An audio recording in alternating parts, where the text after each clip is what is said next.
Okay, moving right along, going to bring up the podium finishers for the 450 SX class here in Minneapolis, Minnesota. Third place, Red Bull KTM's Ryan Dungey.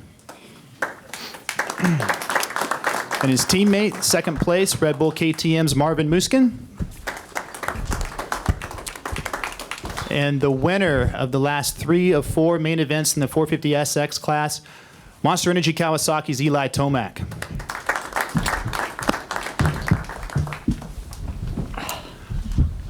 First off, Ryan, this is a very big weekend for you. New stadium, it's your home state. You had a lot of media obligations, but you rode well in the main event. But I think you had the save of the year halfway through that main event, and I think it put a dent in your charge.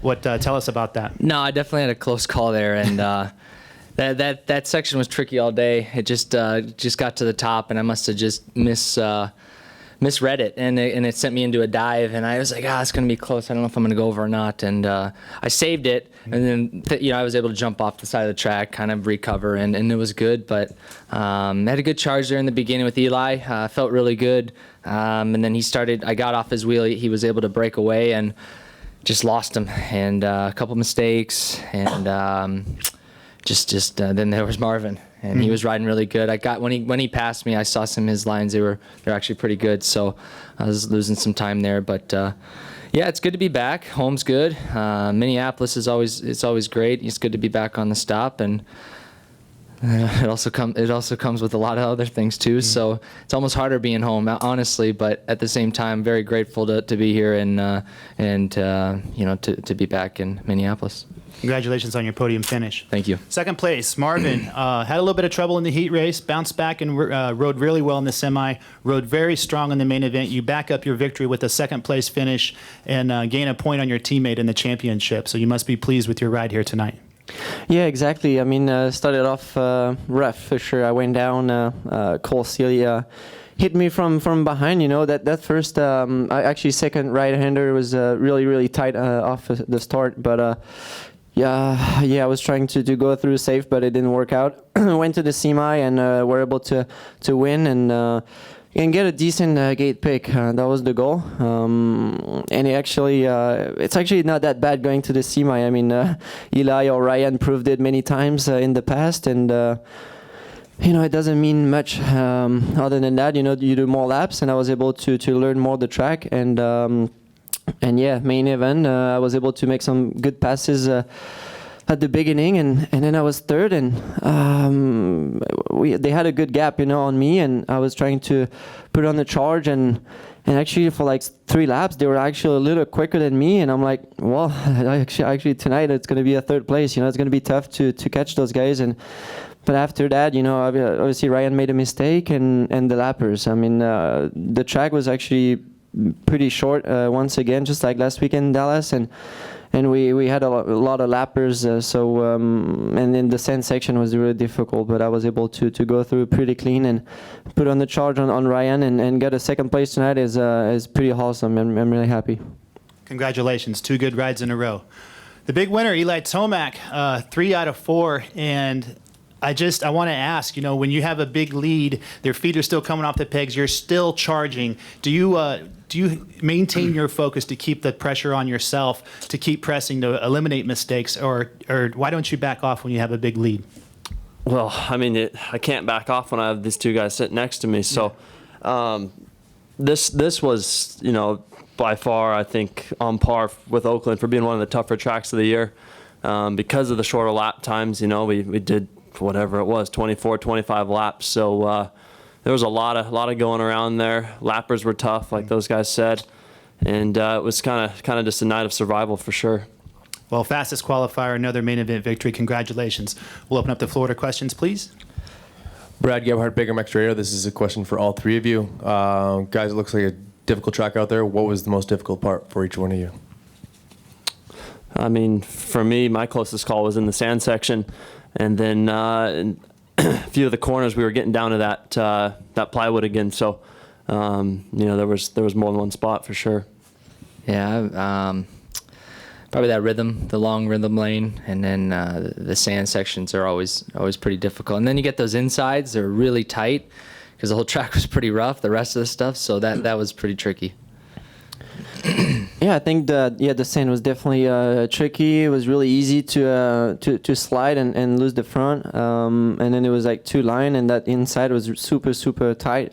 And yeah, like you said, we were down to the concrete, so it was difficult. I think and the whoops too, they were really easy to catch an edge and go sideways. But you know, this is Supercross, and it's good when it's like that technical and makes it for good racing. And but I think the dirt was the most challenging today. It was some sections were actually pretty hard, and other spot really soft. So and really tacky. So it was really tough.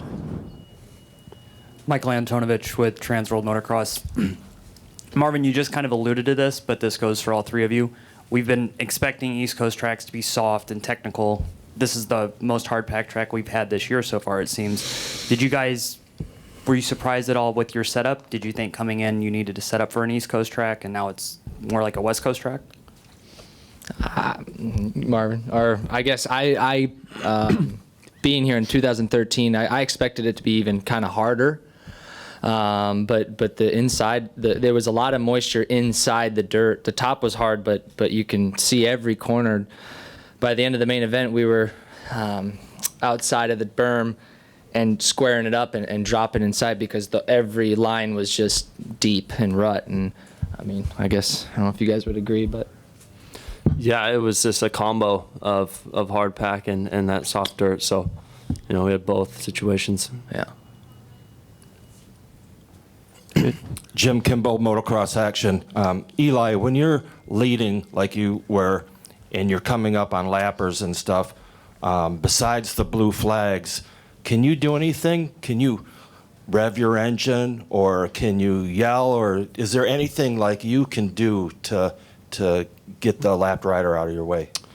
You really can't. I mean, you just have to hope he's not sitting right in the main line there, or the line that gets you the good triple in a rhythm section or something. So, but there was a lot of spots tonight where you had to follow, and the only thing I had going for me is, you know, I had to go. I went through those guys, and the guys behind me had to go through them also. So, it was pretty tough for sure. You know, getting by those guys.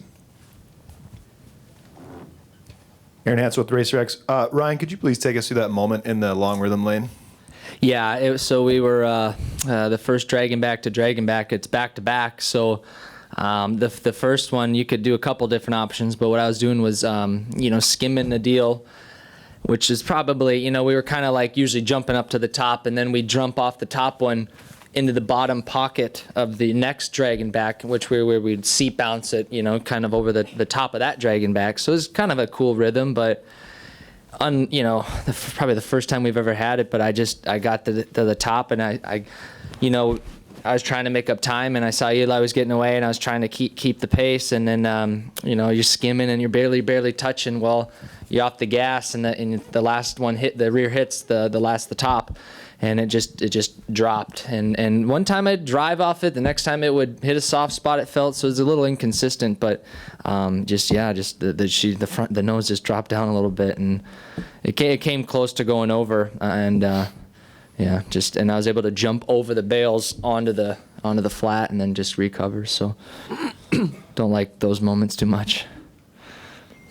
Chase Yoakum, Moto X Addicts. Ryan, hometown race. Man, whenever you were making some passes, the fans were going insane. What was that like, hearing it on the track as you were passing those guys? No, it was cool. I mean, it's cool to have the hometown behind you and stuff, and they definitely get excited about it, but whether I'm hometown or wherever, I'm not, that the focus ain't on the crowd or what to please the crowd. I'm out there to get the, there's still a task at hand and focus on the job and doing that.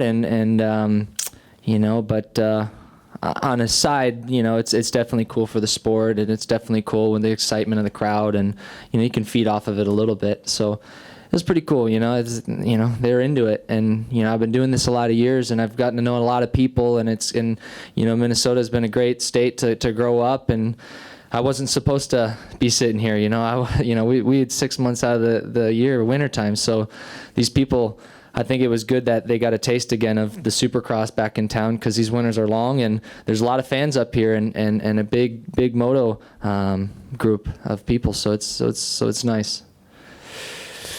Michael Antonovich with Transworld Motocross. This is for Ryan and Eli. Both of you guys had challenging weeks last week in Arlington. How is it to come back and regroup and be on the podium again this week? Do you take that going forward now too? I mean, yeah, you hope to get back to this step when you have a bad weekend. So all you can do is fight on and do it again the next week. So, there's 17 rounds and it's not over till it's over. Yeah, absolutely. And a lot of racing left. And, last week was the start. Just my start was terrible. That was it. And the first one was actually good, but the red flag and the restart, it wasn't. So all in all, it was a good day, but, so it's good to kind of recover and have a better start. Yeah. Brad Gebhardt, Big MX Radio. Marvin, once you made your way up on Ryan, where did you think you'd make the pass, and where was your level of urgency to make it?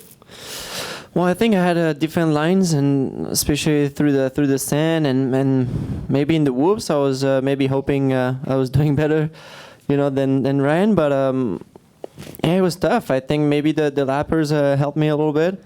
Other than that, yeah, I saw Ryan going outside before the finish, and I tried to jump in the rut in the inside, and it worked out. And definitely trying to be clean, and we got a little close, and I obviously didn't want to hit him, but I made it stick, and it was I think it was a good battle. After that, I was really hoping to stay in my lines and trying to get around the lappers really clean. It was a little stressful, but it was definitely a good race. Marvin, any different mindset or coming into this race, different mentality after winning last week?